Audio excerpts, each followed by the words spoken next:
right, good evening and welcome everyone to our webinar, Getting Ready for Report Cards, Understanding Ontario's Single Language Mark. Before we get started, I want to start us off with a land acknowledgement. We acknowledge that Dyslexia Canada and IDA Ontario serve individuals on the traditional territories of all of the First Nations, Inuit, and Métis across Canada. We recognize and deeply appreciate their historic connection to our country.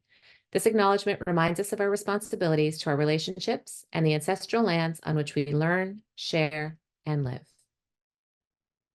So welcome to our session this evening. We're so happy that you're able to join us. Here's a quick overview of how we've structured our time together this evening. We're going to start off with an overview of some of the basics of evaluation, what has and hasn't changed with the new language curriculum, and some considerations as we determine one mark and the comments to support that on the report card. We're then going to hear from our wonderful ONlit panelists as they share case studies for primary, junior, and intermediate students, how they determined one mark based on the evidence of learning, and the pieces that they made sure to highlight in the comments. We're going to wrap up our time together this evening with questions, and thank you to those of you that submitted questions in advance. We've sprinkled those all throughout the webinar.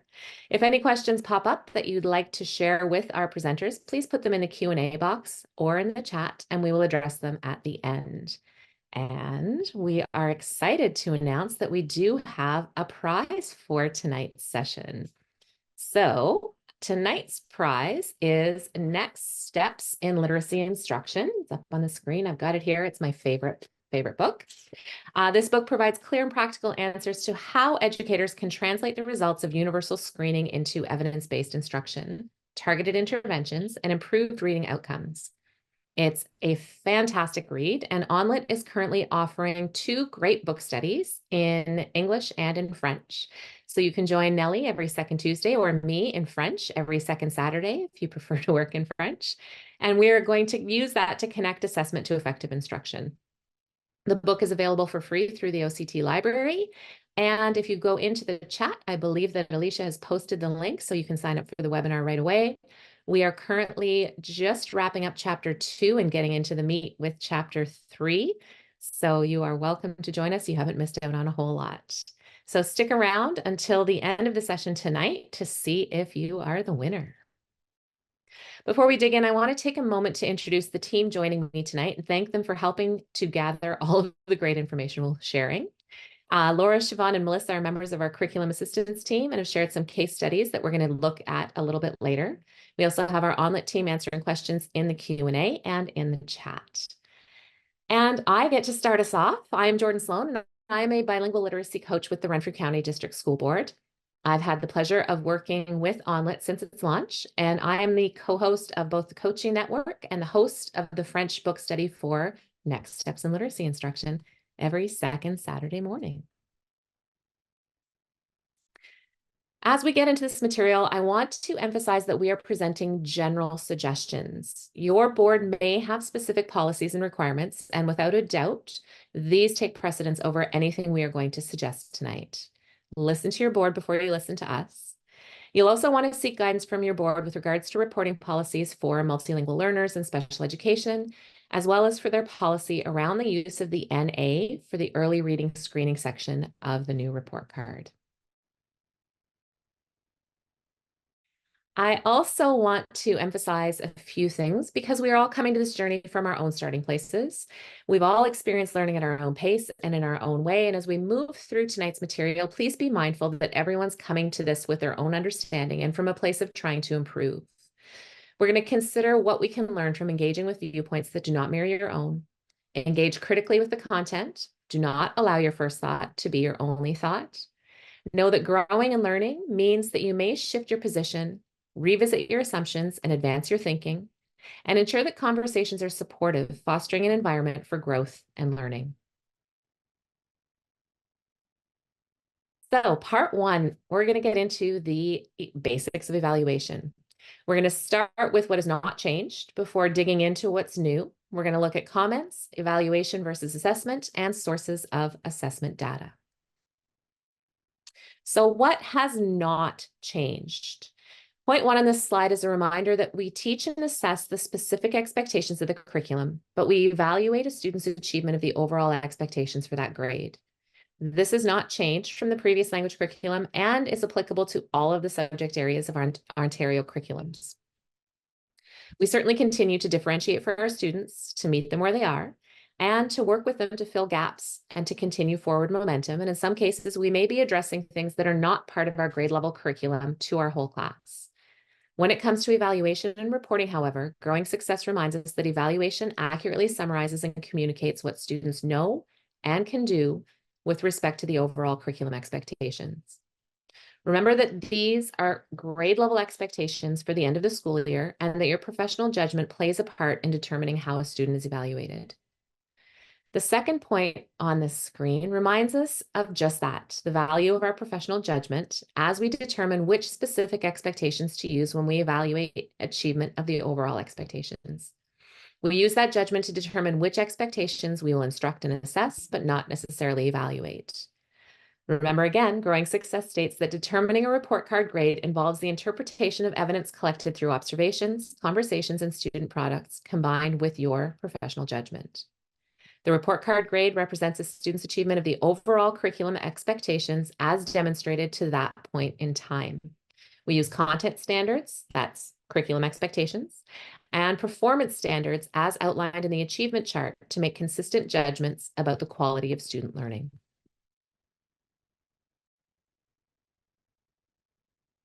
Another thing that hasn't changed is the use of the achievement chart as a framework for assessing student achievement of the expectations of a particular subject or discipline. It enables teachers to make consistent judgments about the quality of student learning based on clear performance standards and on a body of evidence collected over time. It also provides teachers with a foundation for developing clear and specific feedback for students and parents. The achievement chart for language has been updated to provide examples that align with the new curriculum and includes nonverbal communication. Using the 4 categories of the achievement chart and the overall and specific expectations of the curriculum that relate to those categories, we as teachers can select appropriate assessment methods and strategies, which will allow us to directly assess, evaluate, and track student achievement. All 4 categories must be reflected in the report card grade, and each category must be a significant factor in evaluating student achievement. Using a criterion referenced assessment and evaluation ensures that student work is considered in reference to a standard from across the province. A set of criteria is identified for each category in the achievement chart. The criteria are subsets of the knowledge and skills that define a category. The criteria identify the aspects of student performance that are assessed and or evaluated, and they serve as a guide to what teachers look for. Descriptors indicate the characteristics of student performance with respect to a particular criterion on which assessment or evaluation is focused. Effectiveness is the descriptor used for each of the criteria in the thinking, communication, and application categories. What constitutes effectiveness in any given performance task will vary with the particular criterion being considered. Assessment of effectiveness may therefore focus on a quality such as appropriateness, clarity, accuracy, precision, logic, relevance, significance, fluency, flexibility, depth, or breadth as appropriate for the particular criterion. And that's from our new language curriculum. When assigning, oh, a little too fast there. There we go. When assigning a grade or mark, we need to consider the student's integrated learning across the strands in each reporting period, collected over time. Using multiple sources of evidence increases the reliability and validity of the evaluation of student learning. So here we're considering conversations, observations, and products. Conversations, student-teacher conversations, what students are saying about the learning. So, for example, through questions, connections, extensions, oral or written reflections, student-teacher conferences. We might note the use of new words, explanations for self-corrections, the formulation of questions, or maybe even contributions to whole or small group discussions. Observations in how students are interacting with the learning in small groups, in partner work, in skills, in discussions. We might hear students trying to decode words accurately.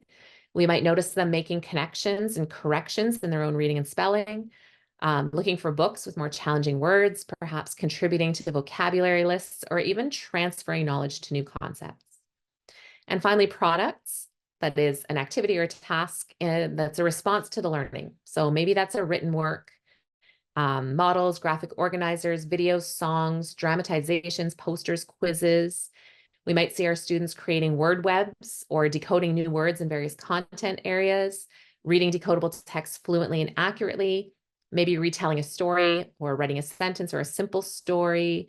Maybe it's even our students writing letters to friends or relatives, or labeling diagrams, or creating a comic strip or a story map. This qualitative data can be interpreted to determine a report card grade in line with the achievement chart and with your professional judgment. And remember that evidence of student learning should reflect the student's most consistent level of achievement, with special consideration given to more recent evidence.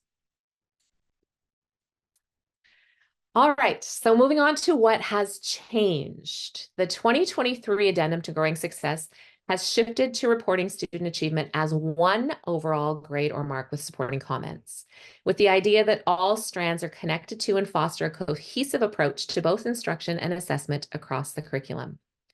The ministry emphasizes that we should consider the students' integrated learning across the strands in each reporting period when determining a single mark. We as teachers are accustomed to seeing the strands, literacy connections and applications, the foundations of language, the comprehension, the writing in silos. And we are used to providing that instruction and assessing learning in those areas of literacy without necessarily considering them as a whole. We see the impacts that the strands have upon one another, but we also see our students struggle in some areas more than others. And really, all of us, we want to see growth, and we want to report on the progress that our students are making. And I know for me, it can feel like one mark maybe limits my ability to highlight all of the strengths that I'm seeing with my students. We want the best for, and we want to show the best of our students.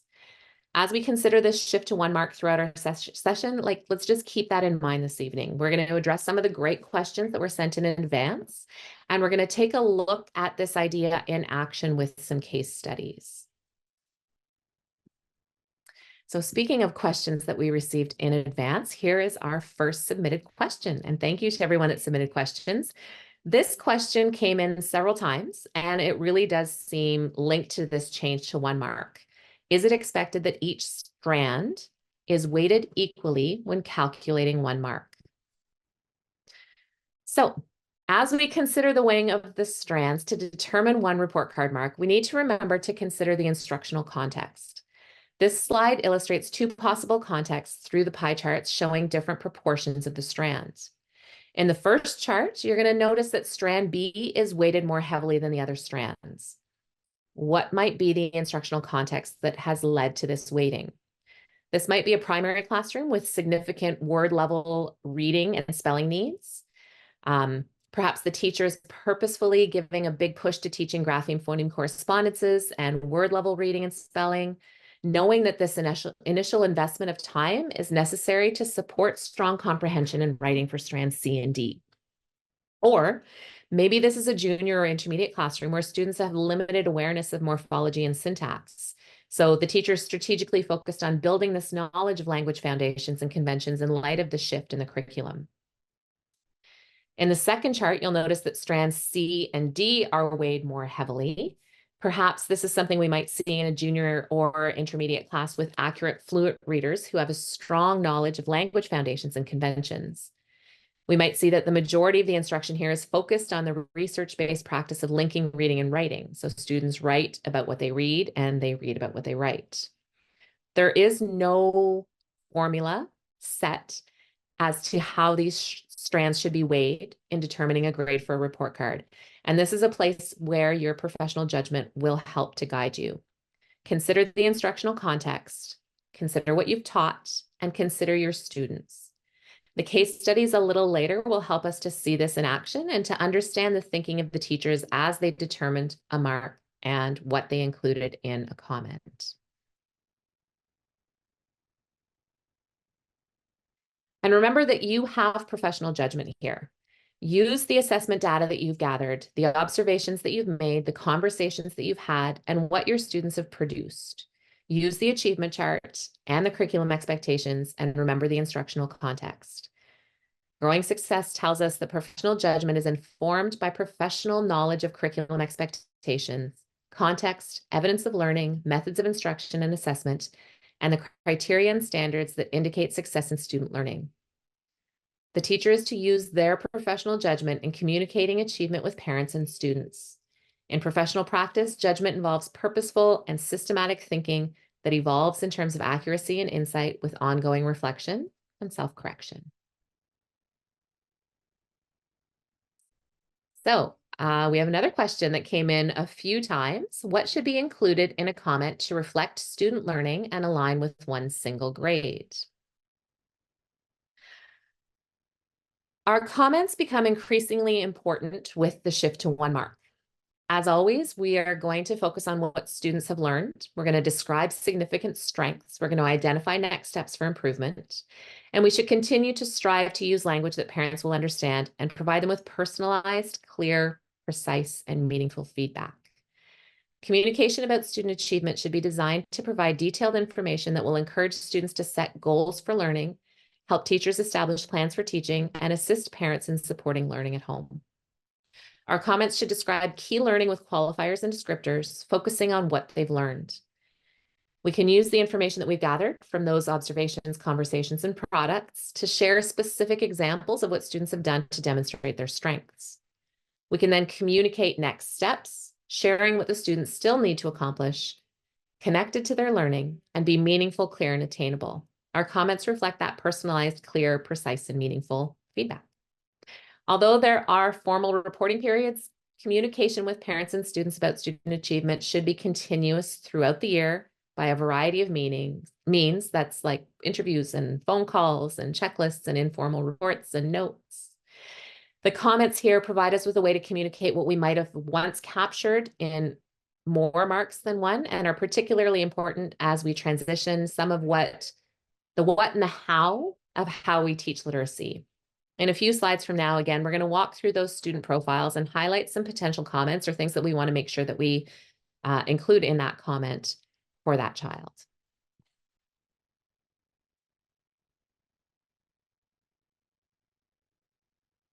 All right, we're going to take a step away from evaluation and reporting to chat just a little bit about collection of data and the information that's going to help us as we work to determine that report card mark. Assessment and evaluation are different. Assessment is the process of gathering the information that accurately reflects how the student is achieving the curriculum expectations in a subject or course. Educators gather that information about students before, during, and at or near the end of a period of instruction, and we use various assessment strategies and tools. Again, the primary purpose of assessment is to improve student learning. Assessment enables us and our students to know what understandings, knowledge, and skills are to be learned. It helps our students to develop capacity to be independent, autonomous learners and to determine where students are in their learning. And it helps us to guide towards our next steps in achieving those learning goals.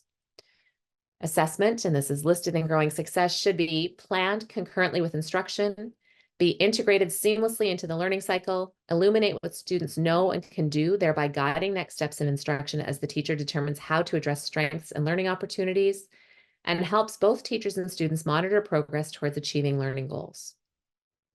Evaluation, on the other hand, is that judgment. It's the process of judging the quality of our students' learning of the achievement of the overall expectations.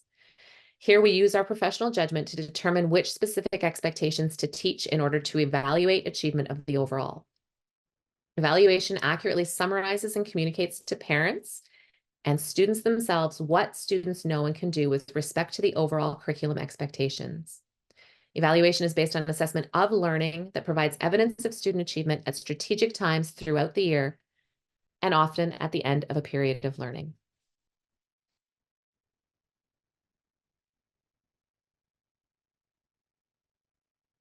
The primary purpose of assessment is to improve student learning. Consider what you use to assess your students. How are you gathering information to determine what evidence-based instruction you are going to provide to align with the needs of your students?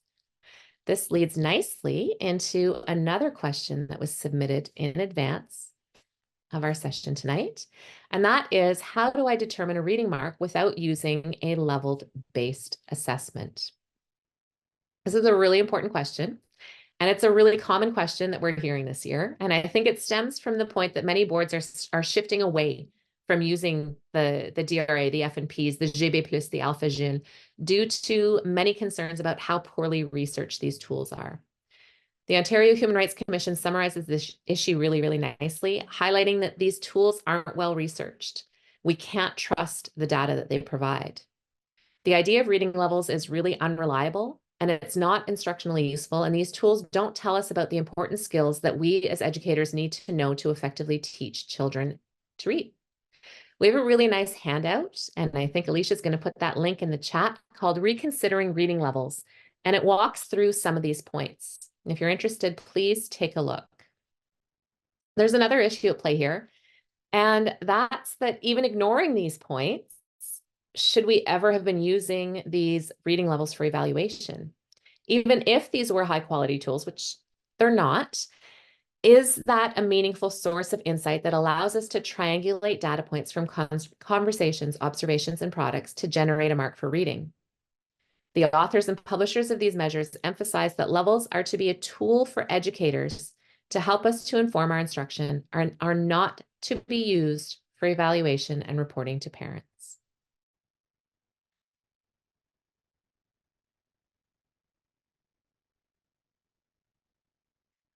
Our new language curriculum is skills-focused. It's grounded in the foundational language and literacy skills that we know from research are necessary for children to be skilled, proficient readers, to be able to access all of the benefits that literacy affords. Our evaluation and reporting is also skills-focused. On this slide, we've included a very, very simplified table highlighting some of the skills in the B2 Language Foundations continuum. Remember, there's also a parallel continuum, the B3 Language Conventions continuum, that should also be used to understand student achievement of expectations. Understanding students' accuracy and automaticity with these language foundations, the B2 continuum, and language conventions, the B3 continuum, in combination with B1 overall expectations of oral nonverbal communication, can be triangulated for a mark for strand B. A level-based assessment is not needed, and it's not appropriate.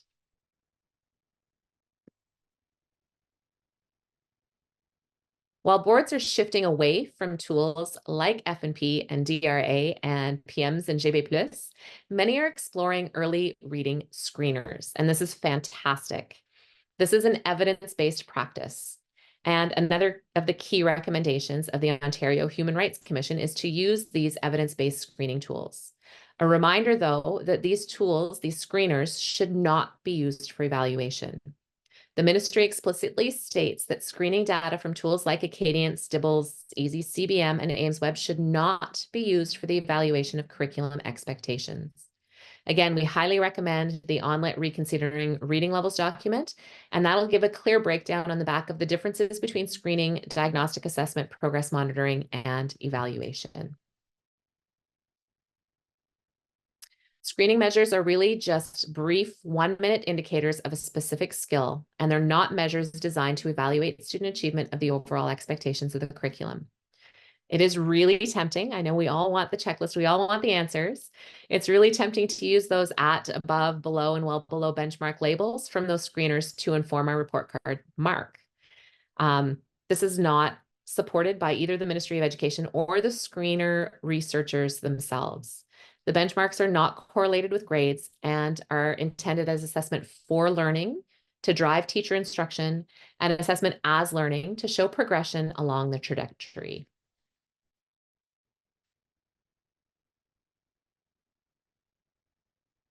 Early reading screening is for all of our students is crucial. When screening happens early, schools can identify struggling and at-risk readers to provide early and targeted intervention. Objective assessment of foundational reading skills is essential for all students, but particularly for groups that have historically faced systematic barriers. Assessment that's rooted in culturally responsive and relevant pedagogy, as well as understanding how teacher bias could impact assessment, can support the best outcomes for all students. You can look through all the points on this slide, and you can find this in Growing Success. So another question, and this one was a tricky one for me too. How do we determine a mark for an older student who has not been taught this way or taught the content in previous years? For example, things like morphology and cursive. The Ontario 2023 language curriculum introduces skilled-focused teaching, assessment, evaluation, and reporting, which differs from our past practice, particularly as we consider the foundations of language in Strand B. As we approach these skills in our teaching, we need to remember that we cannot build up without a foundation. This is going to take time and practice for our students and for us as we look to and work for how we're going to assess this learning. In considering how we evaluate these skills for students that were not taught in previous grades, we kind of need to think back to things like when we introduced coding in the math curriculum. We had to go back and teach all of those skills in the same way that we are now doing with things like morphology and cursive. The instructional context matters here in how we balance the evaluation of what we've taught our students, keeping in mind that not everything in the curriculum is completely new. I also like to consider the B3 language conventions continuum. That chart has that continuum of learning where it shows the initial development, the consolidation, and the refinement stretching all the way through the grades. That continuum of learning and that skills development reminds me of learning with students all the way through, that they might be in different places in their development with a concept or a skill. So we've built out this graphic for you as a way of representing how our conversations, observations, and products across strands can converge into one mark. It's important to notice that this determination of one mark is done in the context of instruction and your professional judgment. This helps to clarify, for example, if strands should be weighted differently. We've shown how marks narrow to one single mark, and then comments allow educators to extend and enhance, elaborating on students' strengths, growth, and next steps to give additional details to that one mark. Another important note is the positioning of strand A, with a focus on transferable skills. So that's that digital media literacy and cross-curricular integrated learning. The skills and processes of the overall expectations in strand B are used in the teaching and learning of the concepts in strand B, C, and D, and should be assessed and evaluated within these contexts. All right, we are going to put it into practice. Now that we've laid the groundwork, we're going to dive into some case studies to highlight what this might look like as it's put into practice.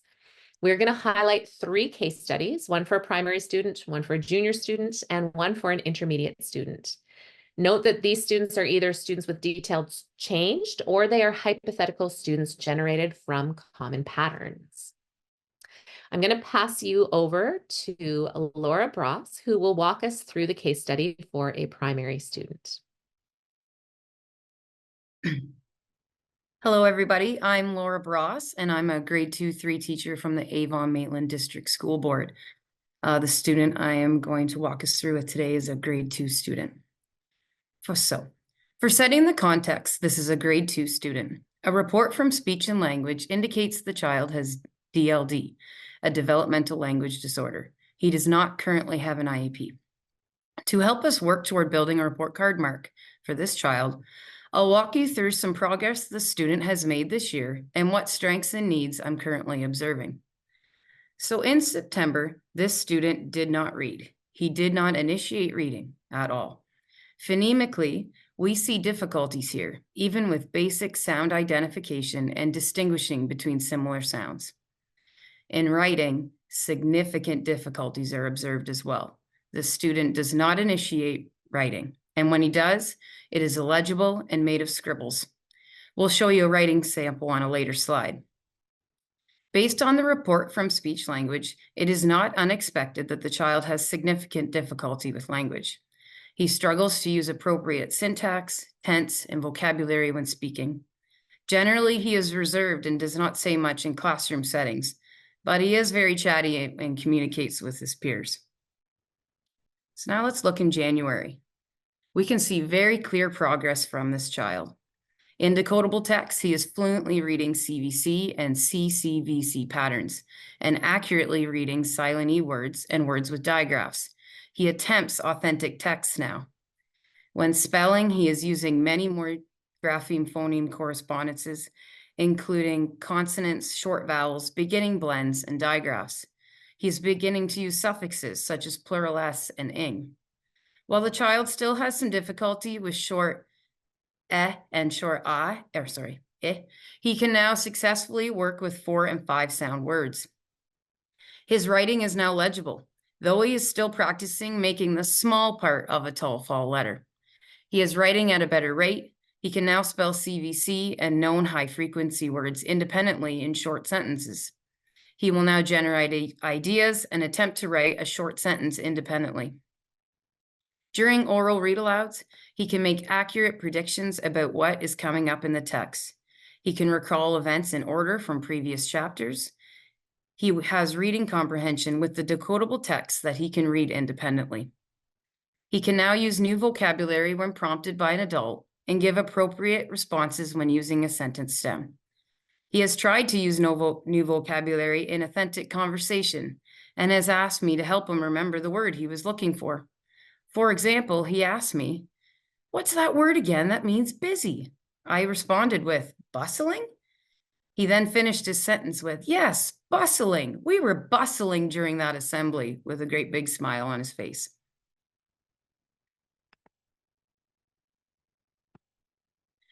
While we know it is not to be used for evaluation, we've included results from this child's early reading screening to highlight that this child is at risk. In both non-word reading, a measure of decoding, and oral reading fluency, a measure of reading connected text, we see very, very significant levels of risk, as this child is performing significantly well below the threshold for risk. Again, these data don't inform our mark for this child, but it helps us understand that there is a very high degree of risk for this child's future reading proficiency, and gives us an indicator that we need to be targeted and intensive with instruction for this child to ensure he becomes a skilled reader.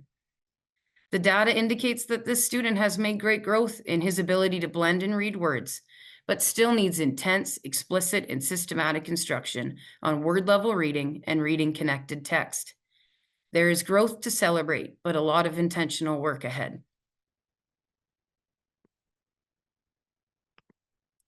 Finally, here are some writing samples. First, we have his September spelling diagnostic.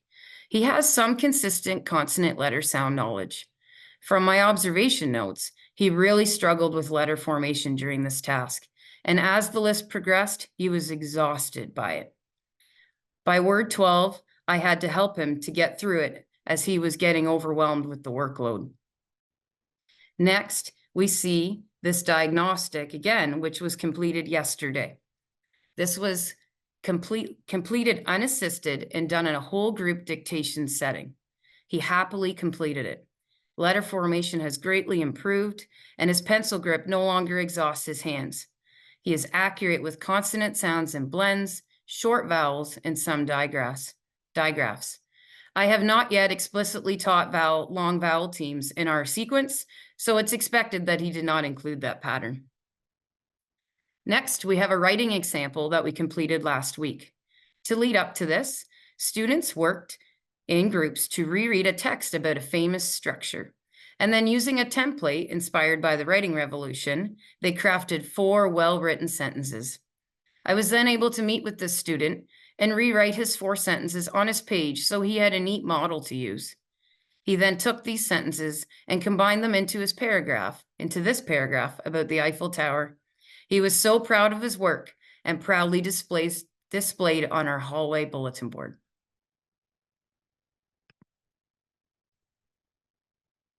This is a very, very simplified illustration of some of the skill domains in the B2 Language Foundations continuum. It is not exhaustive, but simply a visual representation to highlight the patterns of skills this student is proficient in and specific skill areas for growth. Under phonemic awareness, this student had difficulties blending and segmenting 2 to 3 sounds. Now he can accurately do this skill with 5 sounds. In alphabet knowledge, he could name all the letters, but had a lot of difficulty writing them. Now he can write them legibly, but is still working on size and spacing. In phonics and word level reading, he could not blend a CVC word. Now he can accurately do this and other skills, but is not yet reading multi-syllable words or long vowel teams. This visual allows us to see the growth this student has made this term and movement through the continuum.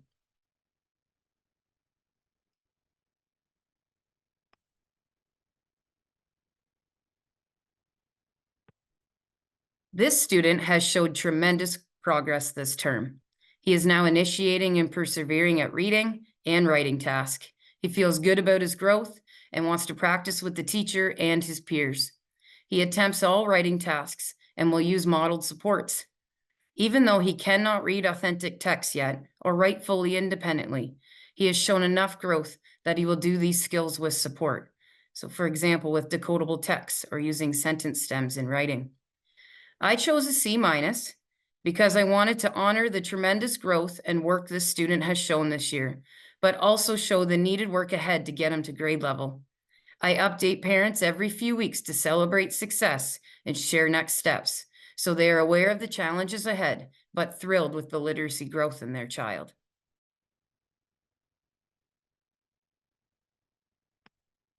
To finish, we'd like to share some next steps for this student.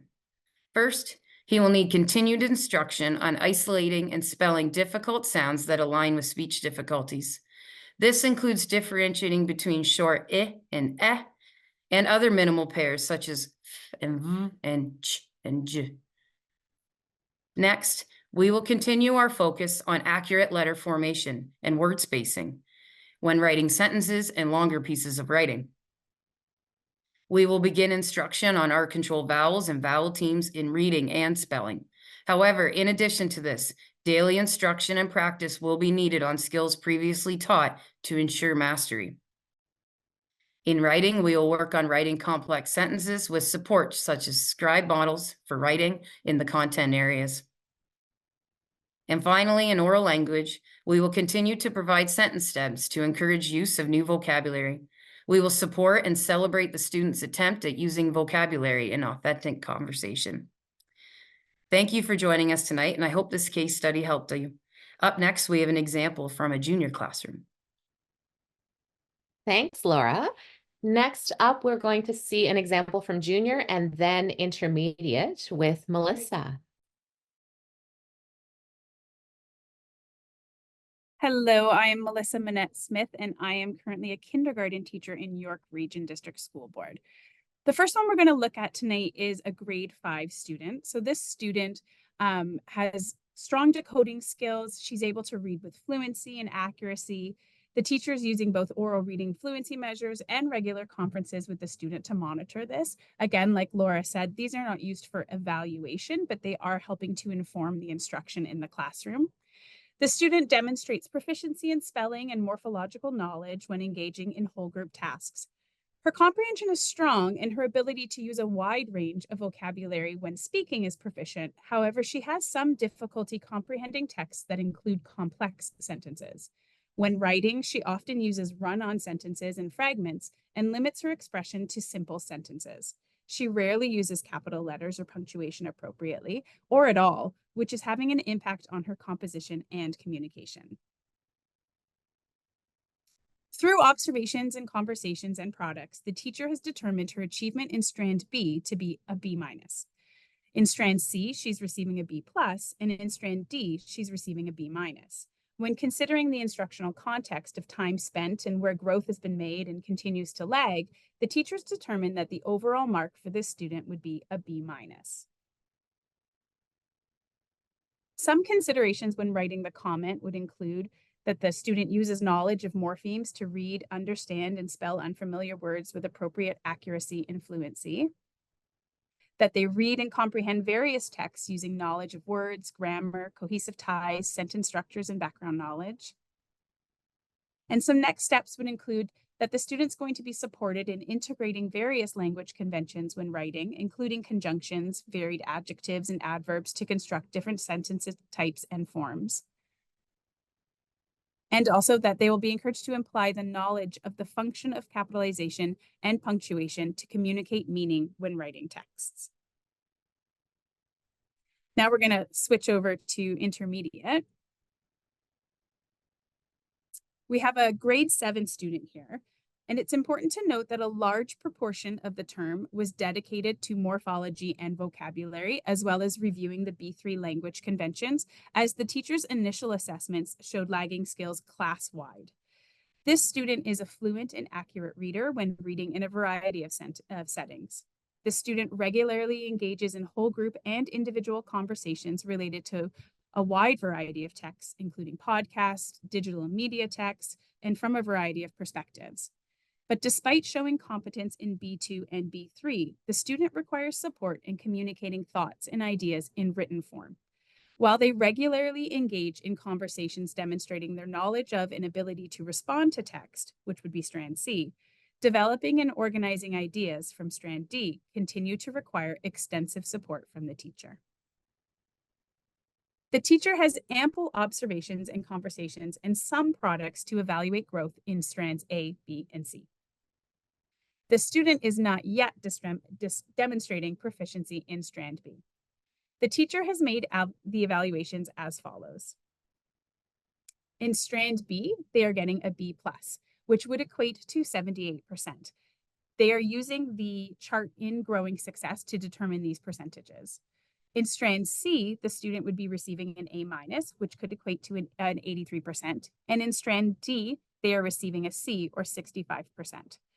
Due to the instructional focus of strand B taking up the bulk of the instruction for term 1, the teacher determines a final grade of B+, or 78%. Some considerations when writing comments could include that the student is able to use knowledge of the meanings of words and morphemes to read and spell complex words with accuracy and automaticity, that the student demonstrates an understanding of a wide variety of words and uses explicitly taught vocabulary flexibly in various contexts. The student reads a variety of complex texts fluently with accuracy and appropriate pacing to support comprehension. That the student is beginning to use writing supports such as conferences with the teacher, graphic organizers, and web tools to plan, develop ideas, and organize content for creating text in various forms such as personal narratives and written responses. That the student applies foundational knowledge and skills to understand a variety of texts, including digital and media texts by creators with diverse identities, perspectives, and experience, and demonstrates an understanding of the patterns, features, and elements of style associated with various text forms and genres. A next step for this student could include that the student will continue to be supported with the organization and expression of ideas in the coming term through explicit instruction and support using graphic organizers, support in orally expressing using speech-to-text software, and routine conferences with an educator. And as Laura mentioned in her case study, this of course is not news to the parents. This has been communicated all along that these are the areas that the student continues to struggle with despite having all of these areas of growth.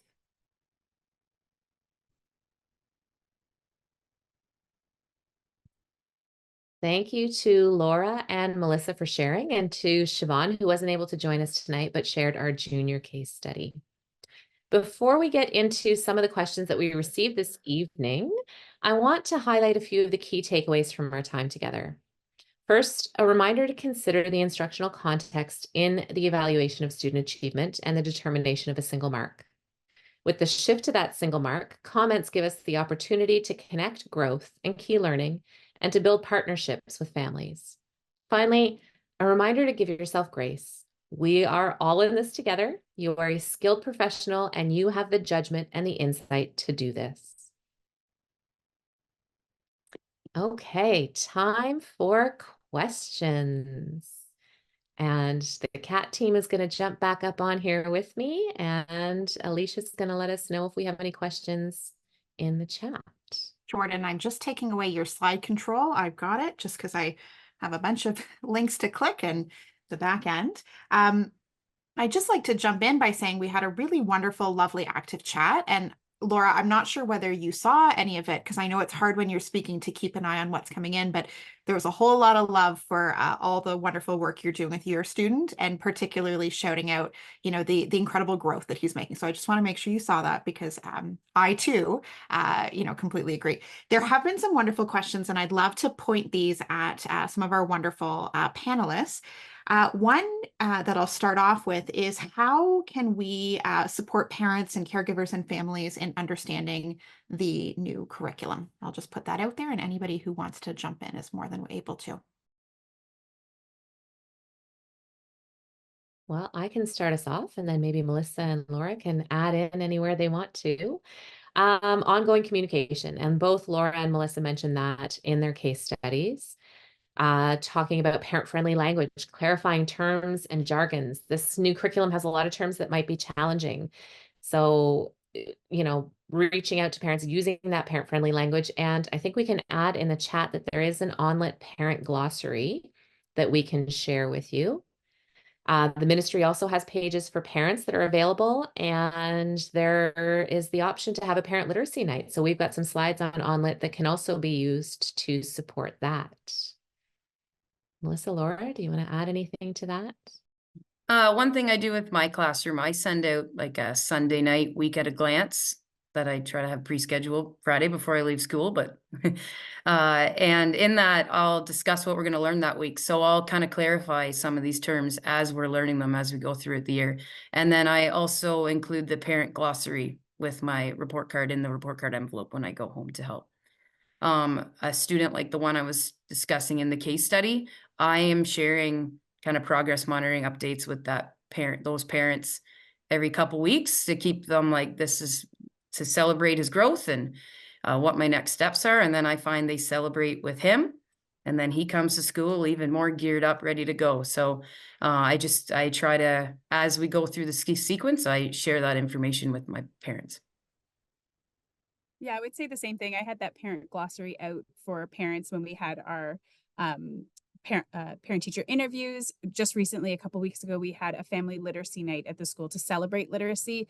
And it was really about the joy of reading. We had all of our wonderful staff members there helping out. We had, a snuggle up and read room with a fake fireplace to really just get the love of reading. But we also had a room where parents could come and learn about some of the changes to the new curriculum and how they might support at home.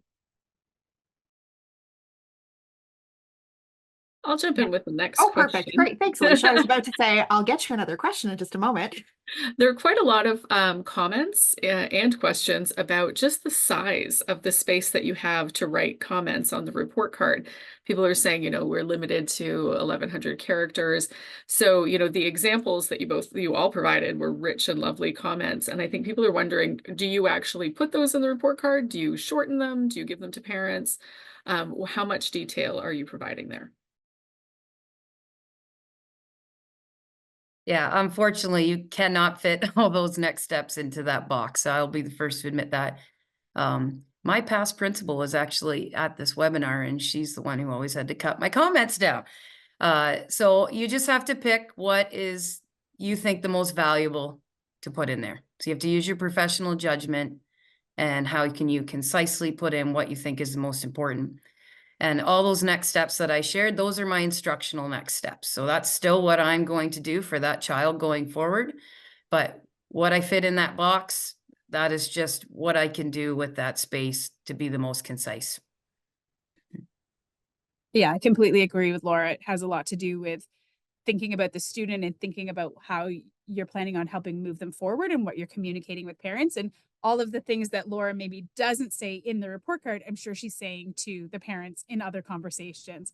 I did see one comment too about how some of our comments that we made there were very much teacher jargon, and those were just considerations. It's not a word for word what we would put on the report card, and absolutely we are making sure that our language is parent friendly. Like I said, there are those supports of the parent glossary, the caregiver glossary, to help with some of those terms, because we do want to be using the terminology in the new curriculum to be communicating what they are learning and where the growth is, but supporting through those different means and that sort of thing. And actually, just to jump off that idea, there was one, sorry to put you on the spot, Laura, but there was one more specific question about knowing all that, which I think you've partially addressed, right? Knowing all that, those are your next instructional steps. And then there's a question about, would you be focused more on something that is home focused in terms of what parents or the family could do? Is there any, what judgment would you give in terms of sort of what your most, what makes the cut in terms of what comments make it into that box?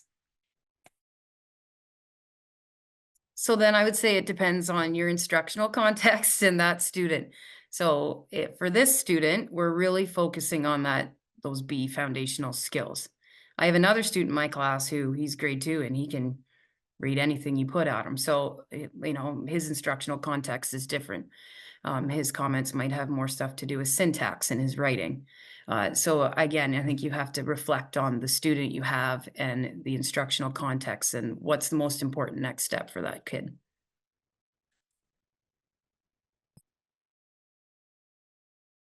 you want to jump in, Alicia? I have another one ready. Sure. Yeah, there were a couple of people who wanted to clarify or revisit the idea that, you know, obviously we're moving to 1 mark. That's what's happening.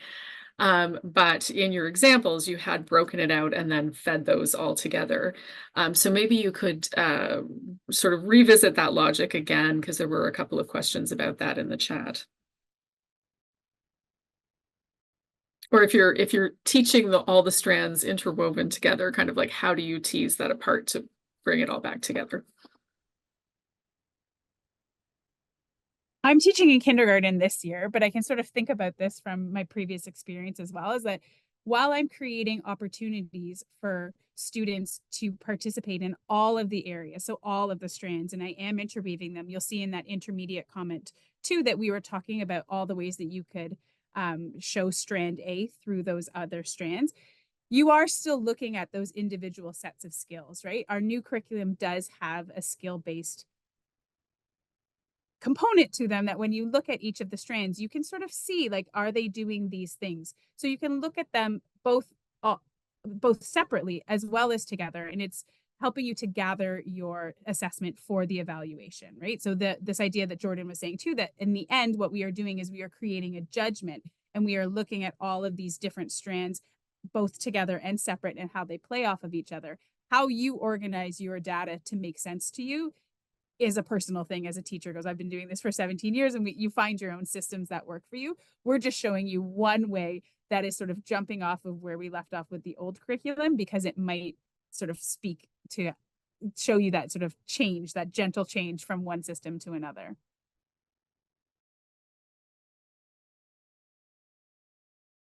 I don't want to cut anybody else off if anybody else would like to jump in on that, but I also know that there are lots of questions popping up. Okay. There is a question, and I think to a certain extent, some of this might be linked back to the primary case study, but how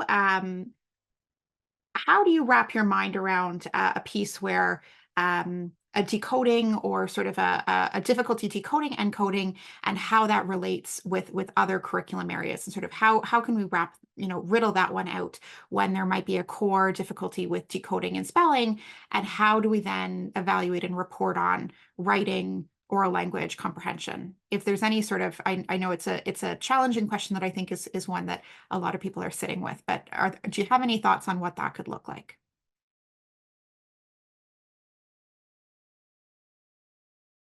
That is a challenging question. And I think even before all this learning, that was still a challenging question we all had in our classes, especially in junior intermediate, where you really see the big difference in learners.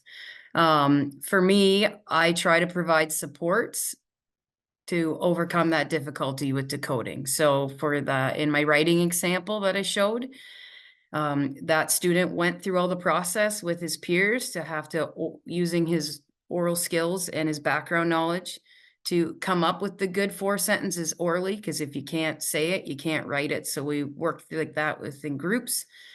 And then he still had to go through the process and come up with the keywords and write out a complete sentence with the support of his peers. And then I came in afterwards and helped him rewrite a sentence so it was legible, so then he could do the writing piece at grade level. And then he had something to put up on the bulletin board right beside everybody else that made him feel really proud. So that is a constant give and take as a classroom teacher, how we provide those supports to those students. So they're still getting pushed to practice the skills they need to practice, but while still being able to get at the grade level content. So I know that's not a perfect answer. That's the magic in teachers, the magic of our instruction, I would say, is part of that. Can I jump in and follow up? Because there were a couple of questions, I think specifically for you, Laura, about the case study that you presented. People were wondering how much time you're spending working with that student one-on-one, and is he getting support outside the classroom as well? Is he also getting an intervention program outside? Everyone is very impressed with the progress that he's made this term, and I think they're wondering the secrets to your success. Oh, he does not receive any additional instruction outside of my tier 1 instruction. So I run my structured literacy block, and then I try to do it. It's supposed to be about 13 minutes, but it's a whole class of grade 2, 3. So it usually gets down about 8 or 9. And he's in a small group of 4 where we go back for about 8 or 9 minutes and target those kind of foundational skills we're still working on. But throughout the day, like, I'm always checking in on him. And a bunch of other kids. And sometimes I like to target my whole group, like the skills I know, like say TH, it's a difficult sound for him to make. So when we're doing our kind of code pack, I make sure to throw that one in a couple more times because he needs those extra repetitions. So even though I'm only really getting him 10 minutes small group, there's little things throughout my day that I plan to make sure I kind of target some of those things. How I did it, I've been on this journey for 4 years now. So give yourself grace if you're just starting. It's a journey. It's well worth it because when you see that little kid smiling and, you know, feeling success, it's worth all the work. But, and just being intentional every day. So everything I try to do every day with these kids is to keep pushing them forward with my instruction. And it's just problem solving and working at it every day. Well, I'm just keeping an eye on the clock because as much as I'd love to hang out with all of you and chat all evening long, I do want to make sure, and let me see, okay, did my screen share back? Okay, perfect.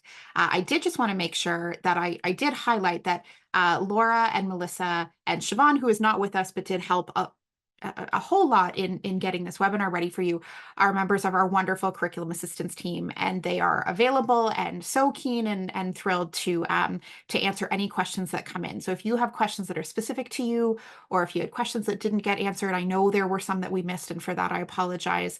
Please do send us an email. We'll connect you with a wonderful Ontario educator who hopefully can get you the information that you need. So I just wanted to make sure that everybody knows that that's available to them. And I think we are all set for our prize. And I think since I reshared my screen, I think the prize winner it's always, I never know whether the prize winner will show up on the screen, but we are so thrilled. Oh, wonderful. Okay, Jacqueline, congratulations, Jacqueline, congratulations. I always never know whether it will show up on the screen when we announce the winner, but congratulations, Jacqueline. You have won Next Steps in Literacy Instruction.